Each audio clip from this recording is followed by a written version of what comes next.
today's SRAM nightmare. I don't know why SRAM even exists as a company.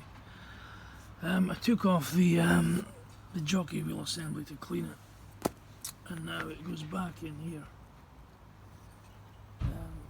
on the clutch. But this screw here, this bolt, just spins. It won't come out and it won't come in. And I think it's because there's a holding pin inside somewhere. But because this is completely sealed, this cap here, and this won't come off at all. I've tried, and I fear if I try too hard it'll break. You can't get in to secure the holding pin. Now in other videos you see the guy puts an Allen key in here and holds it while he screws from the other side, but I can't get in to do that, so I'm completely fucked here. I've got this 200 pound SRAM derailleur, which at the moment looks like trash. It's unbelievable how any company can make such garbage and still be in business. Just seen on a very old post from 2011 that this cap here comes off. So I've got my Ninja pen knife and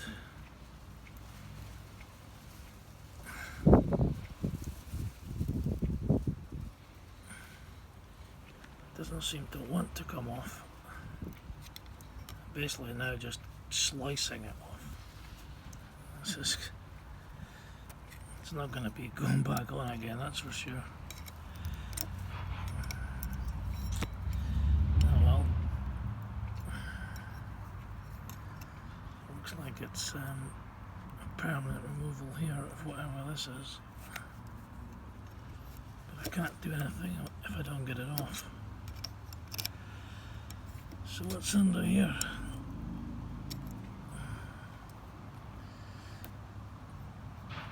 Well, at the moment, nothing. It's just completely horrible.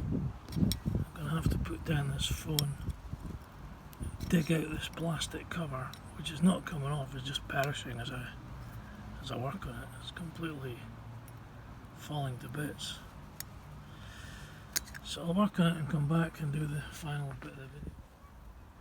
So that device I saw online for this type 2, this is type 2.1, was bollocks.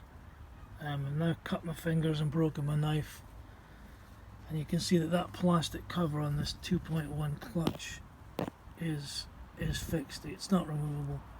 There's some weird assembly inside. I'm now cutting out the plastic bit, and I don't know what I'm going to find inside. What a disaster this clutch is. What the hell are SRAM thinking about? I mean, this company must be sued all the time for appalling engineering. Look at this, it's just terrible.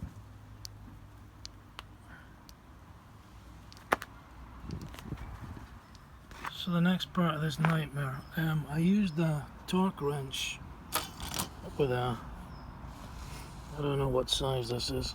Let's see what size it is. And we had some sort of size, God knows, some sort of snap-on thing.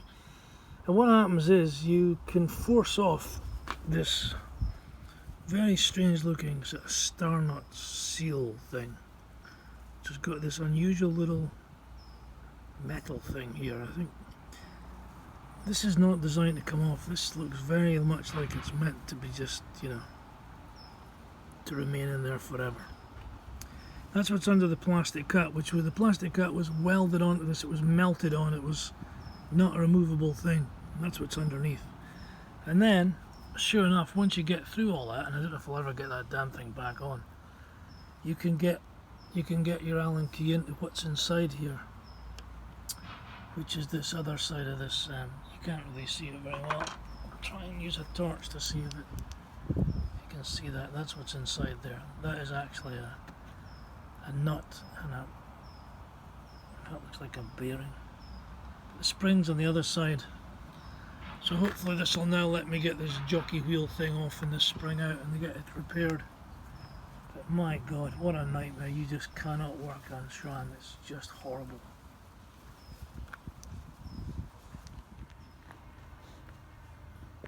Don't I don't know why my video is going all dark. Nothing seems to work. But this really weird, I'm going to take this inside because of the bloody light. Fuck, what a day this has been. This weird thing that came out of that SRAM clutch. This is the sort of cap that hides the sealed bearing. It's got this really strange little bit of metal there. I've never seen this kind of thing before.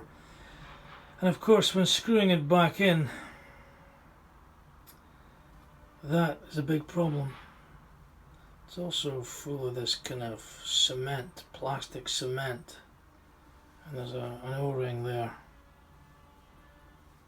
I mean, Christ, why can't they just make something that screws in and screws out without all this complete bullshit? That's SRAM Type 2.1. It's actually a Force CX1 1x11 group set this came with. This again now, and because I've taken that out, it's cracked. It's cracked the clutch cover completely, and this is beginning to look like toast now. I don't know if you can see that, but it's broken it, and I think it's because of that stupid little this little bit of here, this bit of metal in it there. Are we still recording? Low battery. This thing here has cracked it on its way out and split it all and broken it all. So I think I've lost this derailleur now. SRAM, you bastards. So I got it back in, but I've broken the casing really badly. Obviously the cap is wasted and gone, and that's all bashed to bits and broken. Question is, will it affect the derailleur on the clutch, or is it just cosmetic damage? I don't know. Time will tell. It's horrible. So the SRAM garbage gets worse and worse. I've had nothing but problems with these the SRAM hydro brakes. Now, amazingly, there's no fluid pouring out of it, as there usually is. Well, that's my weird horn. However, I replaced one of these Force carbon crap hydro R brakes with this SRAM rival, a brand new one, and it was working a treat, just working really well. But today, and I've only had it 6 months, it's done about 3 rides, we find what? It's soaking wet, and out of that breathing hole, there's a little hole here which I think lets the bladder breathe or something. We've got all this fluid pouring out. Again, this is a brand new one. I mean, this is just utterly extraordinary. Look at that. It's a brand new brake. A new lever, it came connected to the caliper. It's a front brake. Caliper's down there. 2 minutes away. It all came assembled. And I thought, great, I've got something from SRAM that works, finally. I've downgraded and got a better product, I thought. But here we are again. Here we are again. Now, I've never bled this. I haven't touched it since it was new, and it was working great. And now we've got brake fluid pouring out, again I presume from the bladder, which is inside here, and it comes out this little hole. You pull the brake hard, and out comes the fluid. What a pile of shit. I've now spent like £1,000 on all this SRAM crap. Probably more on the group set.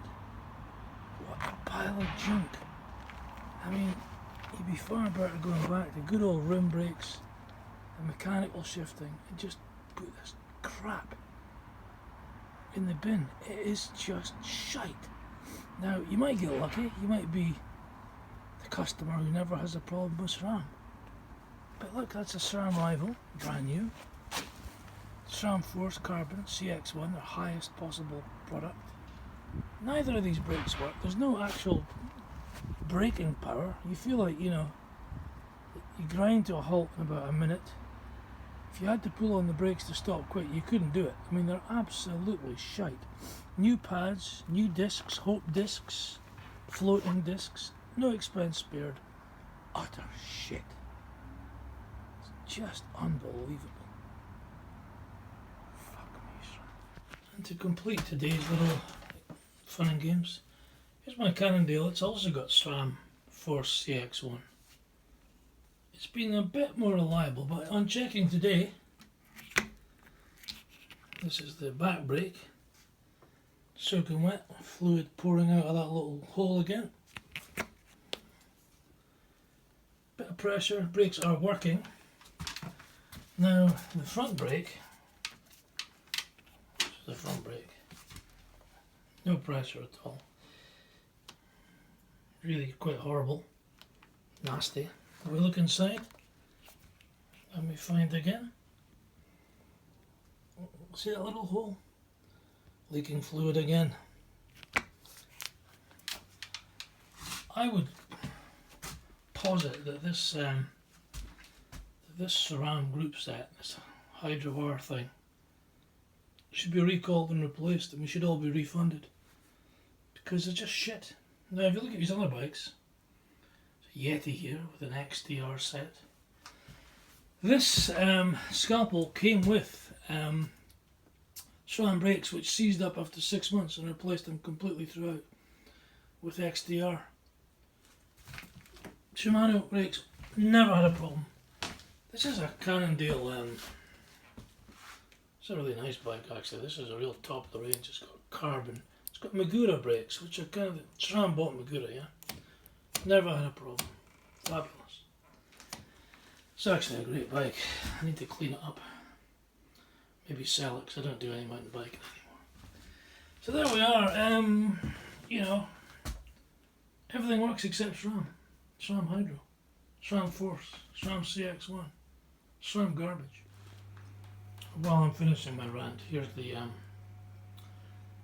Santa Cruz that I built with the terrible SRAM garbage. Beautiful looking bike, eh? Really nice. But here's a bike I bought 10 years ago, 12 years ago. Beautiful mechanical rim brakes, Ultegra. It's got zip wheels. It's 2x10, that's all you need. Nobody needs more than 2x10. No matter what they tell you. Lovely big Jura Ace crank that I put on it there. Fabulous. I think it's got a 30 on the back, 32 maybe. It's got a Stages power meter. It's got some NV bits, NV aero bars. That's a Stages power meter, works great. I use flats because I'm fed up falling off. I get off and on the bike quite a lot actually, so the cycling mixed use pass like real well and stuff. Anyway, I wish I'd only ever bought this bike. I bought this bike followed by a mountain bike craze where I bought a whole bunch of bikes. Mountain bikes I never use. I've got 4 or 5 mountain bikes, top of the range, all for sale. Let me know if you want to buy one. And, you know, really, I don't mind the Cannondale, the one I showed you just now with the leaky brakes. It's pretty good. But really, I wish I just bought this bike and saved myself 40, 50 grand. Because this is all you need.